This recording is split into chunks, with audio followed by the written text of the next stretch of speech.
ආයු බොහෝ වේවා කියලා විදස ටීවී චැනලයට ඔබ සියලු දෙනා පිළිගන්නවා.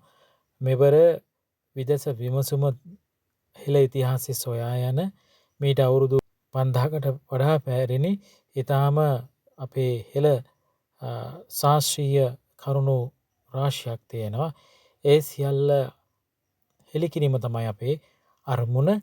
ඉතින් ඒ තමයි මහාචාර්ය විශ්‍රාමික මහාචාර්ය රත්නායක පරණගම් එතුමන් හෙළි කරන ඔහුගේ පාරම්පරික හෙළ ඉතිහාසයත් එක්ක ගවේෂණය කරගෙන එන සිංහලයට උරුම වෙච්ච ගණිත ක්‍රමය ගණිත ක්‍රමයේ අංක 4කින් යුක්තයි. ඒ වගේම මෙම බිංදුව එක කියන බයිනරි සිස්ටම් එක පවා සිංහල හෙළ ගණිත ක්‍රමයට නෑගම් කියන තාක්ෂණික ගණිත ක්‍රමයක් විදිහට එතුමන් අපත් එක්ක සාකච්ඡා කළ අවස්ථාවේදී පැහැදිලි කරා. ඉතින් එතුමන්ගේ සාකච්ඡා සම්මුඛ වීඩියෝව ඉදිරියේදී විදස ටීවී හරහා දිගහැරීමට නියමිතයි. ඒ සංස්කරණ කටයුතු වලින් අනතුරුව ඉතින් අප ඉතාමත්ම ආදරෙන් යුතුව ඔබ සියලු දෙනාට ආරාධනා කර සිටිනවා ලයික් කරන්න, සබ්ස්ක්‍රයිබ් කරන්න, අපත් එක්ක නිරන්තරයෙන් සම්බන්ධ වී සිටින්න. ඉතින් ඔබට ආරාධනා කරන. ඉතින් එතුමාගේ යම් ඒ හෙළ ඉතිහාසයේ ගණිත ඉගැන්වීම් රටා ක්‍රමයක් තමයි මෙතන සිට ඔබට මේ එලි දක්වන්නේ. ඉතින් පුංචි විමසුමක යෙදෙන්නට පුළුවන් මේ අපූර්ව ගණිත ශාස්ත්‍රය පිළිබඳව. ආයිබවන් අපිටම කියලා හෙළ ඉලක්කම් අපිටම කියලා හෙළ අකුරු තිබ්බා.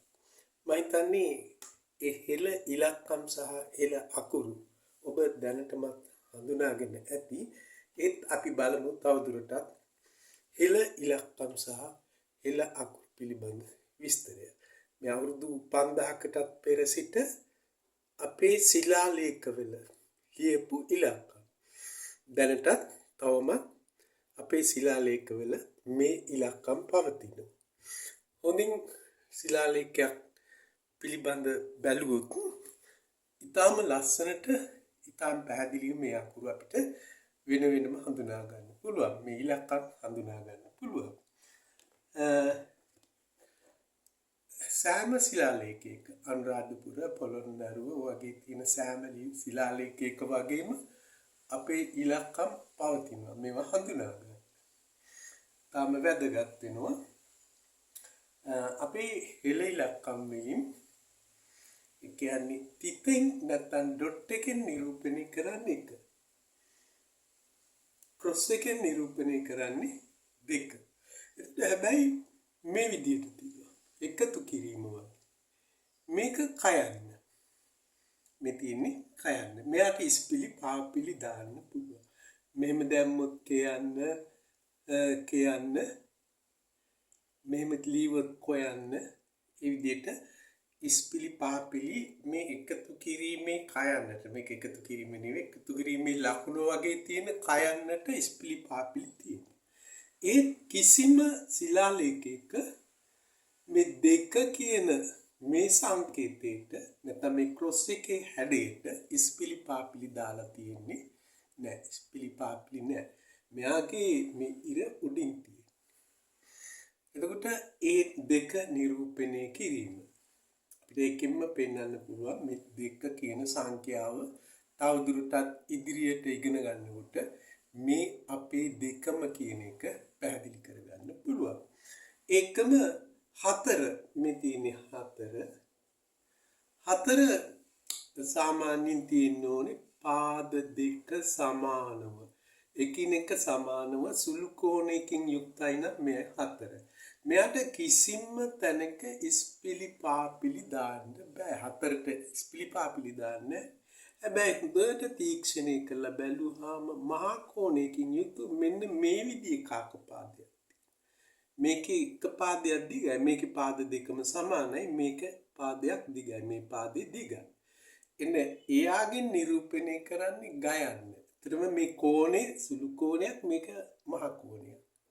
ඒත් හරිම නිරීක්ෂණාත්මකව බැලුවොත් තමයි මේ 4 සහ ගයන්න අතර වෙනස දැනගන්න පුළුවන්. මේම තිබ්බ ගේ බලන්න. යාට ඉස්පිලි දාන්න පුළුවන්. ගේ මෙහෙම තිබ්බ ගෝ ගේ ගෝ ගු ඒ විදිහට ගයන්නට ඉස්පිලි පාපිලි දානවා. ඒකෙන් නිරූපණය කරන්නේ සියලුම ගයනු අක්ෂර. මේ කියන්නේ ගයන්න කියන්නේ මේ අක්ෂරය මේක ගයන්න නෙමෙයි මේක හතර. මෙයාට කිසිසේත්ම දාන්නේ නැහැ ඇලපිලි පාපිලි ඉස්පිලි.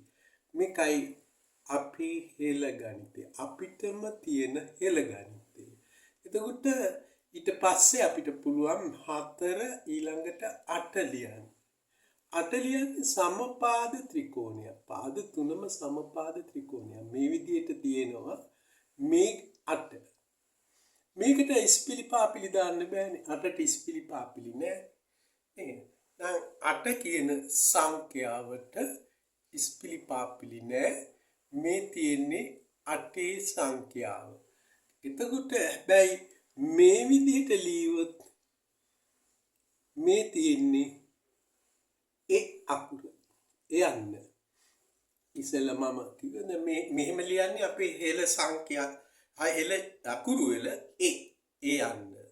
එතකොට ඒක පාද තුනම සමාන නෑ. එක පාදයක් සිරස් අනිත් පාද දෙක එකිනෙක අසමානයි. ඒ කියන්නේ විෂම පාද ත්‍රිකෝණයකින් තමයි යන්න ලියලා තියෙන්නේ. ඒකට හරිම අවබෝධයෙන් බලන්න මොන තරම් තීක්ෂණව අපේ ඉලක්කම් සහ අකුරු ලියලා තියෙනවද කියලා බලා ගන්න පුළුවන්. එතකොට එහෙම ලියන්නේ 8. දැන් මම උන්න 8 ලියන හැටිත් කීවා. 1 2 4 8. මේ තියෙන්නේ 8. ඊට පස්සේ 16. 16 ලියන්නේ ඍජු කෝණාශ්‍රයකින් මේ විදිහට. ඍජු කෝණාශ්‍රයකින් පෙන්නන්නේ 16. ත්‍රිකෝණ දෙකක් එකට එකතු කරලා 16.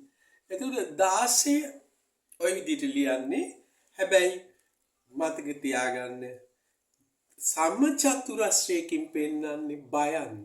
බලන්න මොනතරම් විස්මිතද කොයිතරම් සරලද කියලා.